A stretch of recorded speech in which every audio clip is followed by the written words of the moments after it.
platform for international cooperation, the World Economic Forum kicked off on Monday in Davos, Switzerland. The week-long forum brings together leaders in government and business, and this year's edition happens at a critical juncture where trade is as fragmented as ever. For Nigeria, it marked the launch of the Nigeria House, officially inaugurated by Vice President Kashim Shettima, and described by Stanley Wokocha, SSA to the President on Media and Communications, as a product of a public-private partnership aimed at centralizing Nigeria's investment narrative on the global stage. Minister of Finance and Coordinating Minister of the Economy, Wale Edun, spoke at a panel at the forum with a focus on unlocking key sources of growth. Take a listen. One of the things countries like Nigeria are here to do, apart from give a sense of our own commitment to reform and staying the course, is to attract investment. At the end of the day, it is all about the investment, which increases productivity, grows the economy, creates jobs, and lifts people out of poverty. So the number one risk, or the number one result of these risks that we are identifying, for me, is the lack of investment. That will. There are pools of money out there that we can attract if we put in place the right reforms and we put in place the right policies to attract investors, whether it's UAE, whether it's Raj. But also the optimism that I really feel is that the same policies that attract foreign investors also attract domestic investors.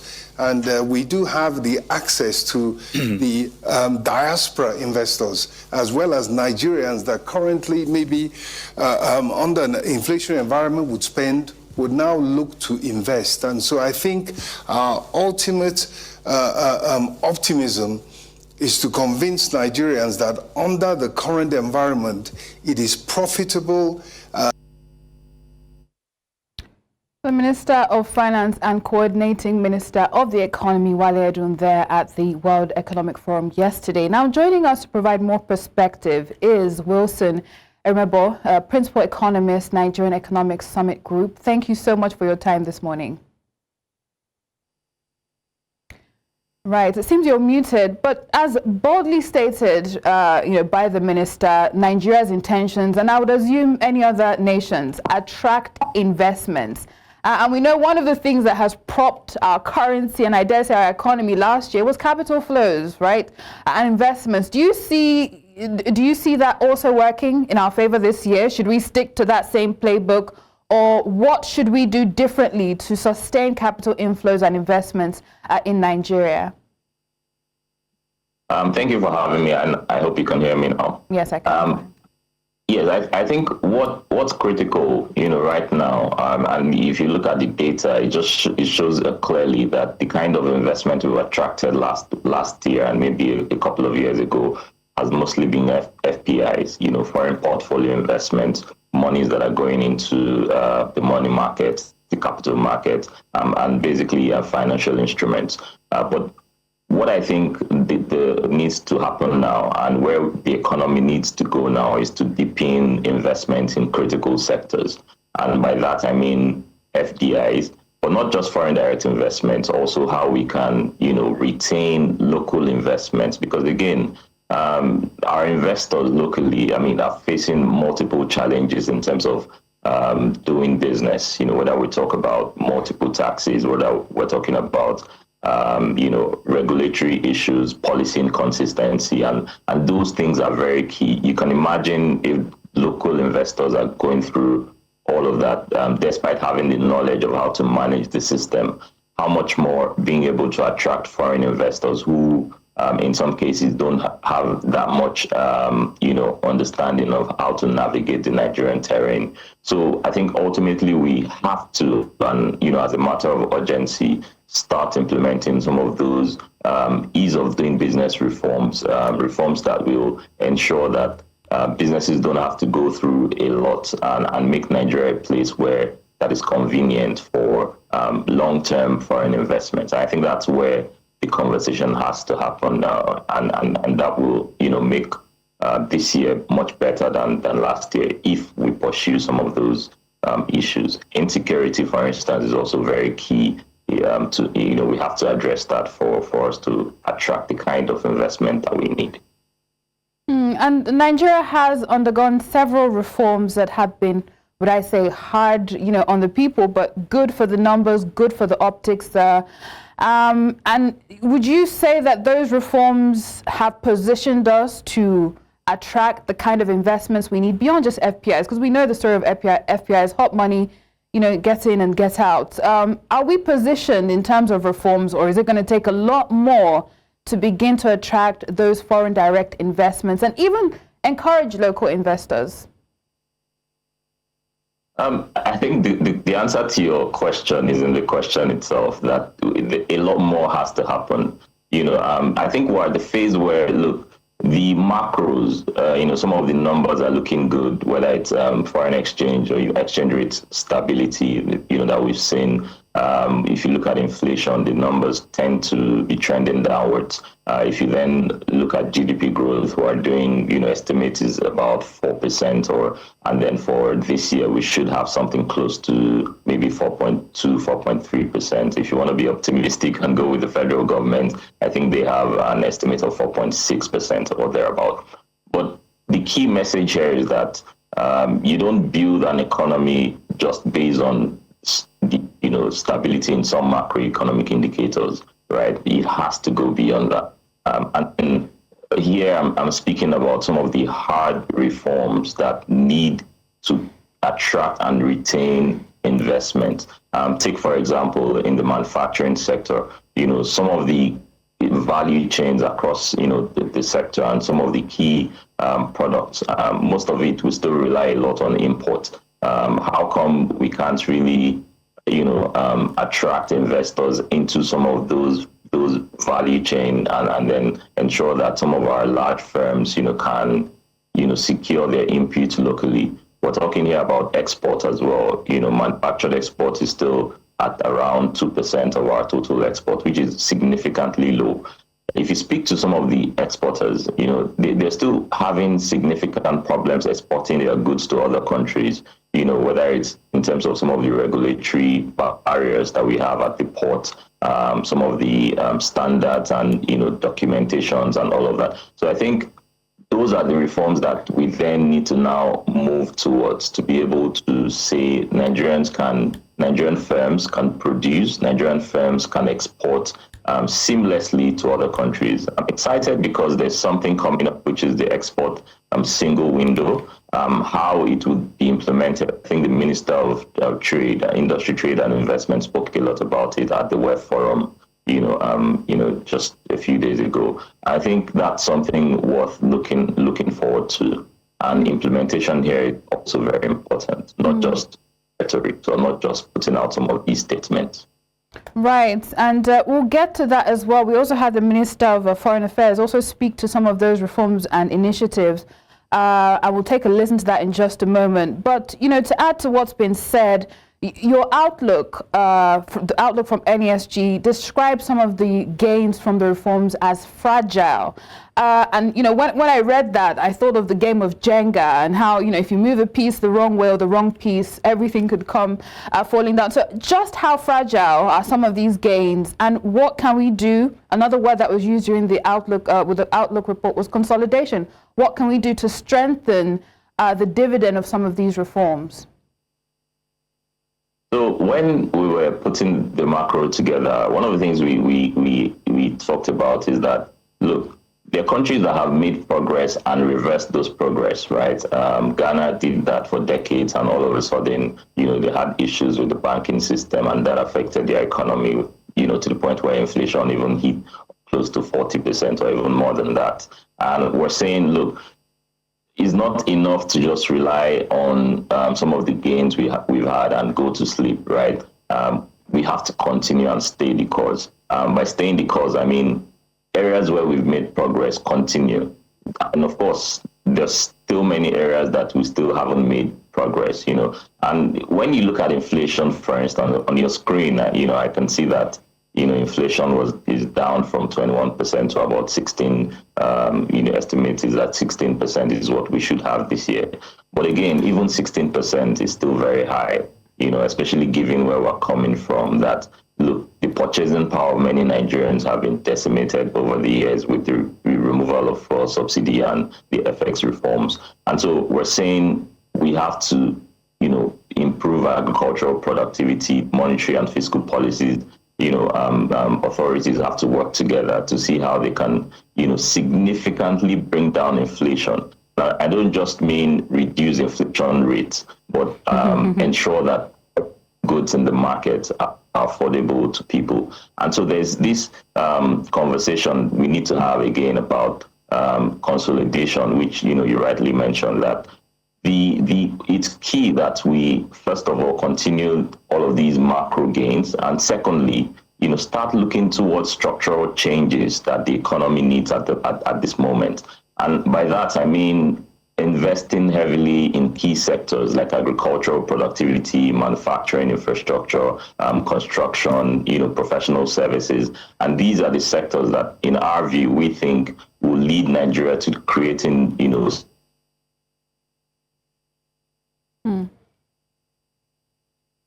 All right, it looks like your audio has tripped for a moment there, but yes, agriculture seems to be top of your list when it comes to structural changes that need to be made. And it's interesting for you to make that distinction between, bringing down inflation in the market as opposed to inflation rate. Right now, we're going to take a listen to the Minister of Foreign Affairs, Yusuf Tuggar. He also spoke amongst his peers within the continent on unlocking growth, and I think he also spoke on Africa's job engine. And we know that NESG produced a jobs report not so long ago. So let's take a listen to him. So sensitize private sector. They need to understand the opportunities that exist therein. And this is something that we also face in our regional economic community. So many legal and regulatory frameworks have been created, but private sector is sometimes not even aware of the opportunities. Where ECOWAS trade liberalization scheme, that you register your products and you're able to move them freely without paying taxes within the region. So all of that is going on. Where we see huge potential for job creation is, for instance, in business. We're in a race against time. We are adding 3 million young people to our job market every year, 1 million graduates, 40,000 engineers. So then at the same time, within Nigeria, we've created the National Credit Guarantee Company because we see the advantage of and the multiplier effect of credit guarantees. We have also put in place a national consumer credit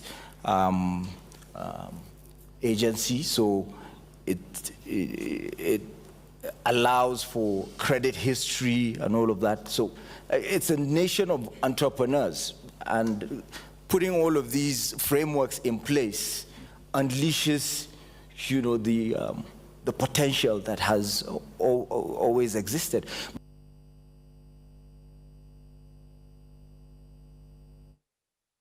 The Minister of Foreign Affairs there, Yusuf Tuggar, and I think we'll get to, thank you for staying with us, Wilson. We'll get to private sector sensitization in just a moment, but let's come to job creation, some of the bottlenecks. We know that NESG has identified that as a huge stimulant for growth of the economy. Let us into what is preventing that job creations and what needs to be addressed so that we can have, more increased employment rates. I think your target has to be more, when first of all, when you look at the number, what you'd find is that you have a case where 93% of our workers are in the informal economy, right? That's huge. So when we say Nigeria's unemployment rate 4%, right? I think we also need to be aware, that many of our workers, so it looks like the problem is not jobs, but it is because many of our workers are in low productive. 82% of our workers are in sectors and activities with very low productivity. So you have cases where even graduates are engaged in POS transactions, petty trade, and all that. There are very limited opportunities as far as better jobs and better jobs, are concerned in Nigeria. And we looked at this critically and said there has to be a way out. And we did an estimate that says, look, if we must maintain unemployment at current 4%, in the next 5 years, how many jobs do we even need to create, as a country? And our estimates show that we need 27 million jobs, and from now to 2030. So that's about 4.5 million jobs every year. And as the minister rightly said, you have a case where 3 million people are entering into the labor market each year. Where are the opportunities for them? And if we do nothing, and if we don't create these opportunities, if we don't expand the private sector, if we don't, invest heavily in manufacturing, if we don't make our policies conducive, if we don't have skills programs that will target, some of these unemployed youth or underemployed youth, and ensure that they can be connected to jobs. So not just skills or not just training for training's sake, training, with the idea that there's a private sector that will absorb this labor. If we don't do all of these in the next couple of years, estimate is that by 2030, this 4% unemployment rate, if you like, include underemployment rate, both unemployment and underemployment rate will get to 30%. It'll get us back to where we were before we did the methodology adjustment. And that's going to be chaos in terms of the implications on insecurity, poverty, and social cohesion. So it's a matter of urgency that we look into this and focus on those sectors that I mentioned. And let's come to something else that's squeezing productivity and, well, I would say the likes of the manufacturing sector and the SMEs, which is interest rates. They have been elevated for quite a while.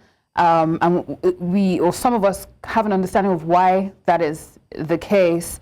Is this the year they begin to come down? Because we know that if we're going to stimulate the economy, we need cheaper interest rates. So, and obviously that would also help with job creation. So is this the year that you project interest rates coming down? Well, I think the central bank is under pressure. The Monetary Policy Committee, I think, they've stopped raising rates, and that's a good one. And I think this year, the estimate is that MPR would be reduced, to some extent, maybe not as aggressive as we anticipated earlier in the year, because again, there's some risk to that. As you know, our reserves are close to $46 billion.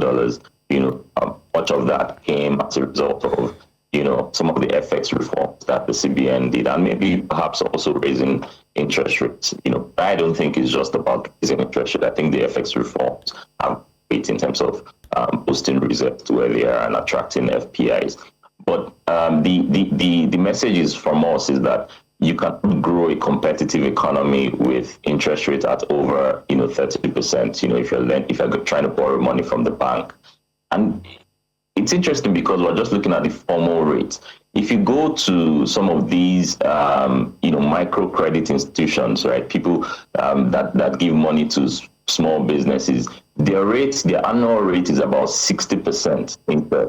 Right? I was doing a presentation to the board of a company that does similar businesses, and they said to us, look, imagine paying 5% rates every month, and that's 60%. I don't think any small business can be productive with that kind of interest rate. So yes, you're right that's the direction we have to go, where the government the CBN has to also consider the fact that since we're moving into a stability region in some of these indicators, now is the time for us to start seeing how we can deepen access to credit for many businesses, reforming the entire credit system in terms of collateral design, in terms of using bankable assets. I think we have a law that we've passed several years ago, seeing how we can implement that, strengthening the credit bureaus. But more importantly, in a case where we're dealing with high interest rates, for a reason known to us, maybe to retain FPIs,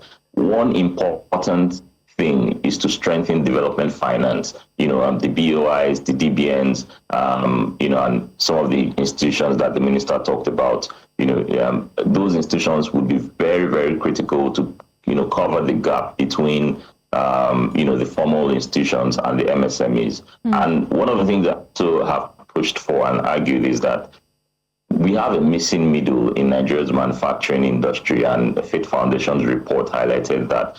And we must be able to see how we can plug that gap and ensure that our small, nano, micro, small firms can grow to become medium-sized players. I mean, definitely a fragile job to be done here by the authorities. But thank you so much for your recommendations and your perspective on the show today. Hopefully some other time we'll be able to talk about the private sector sensitization and some of the beneficial reforms that they haven't tapped into yet. But thank you once again, Wilson Erumebor, Principal Economist, Nigerian Economic Summit Group.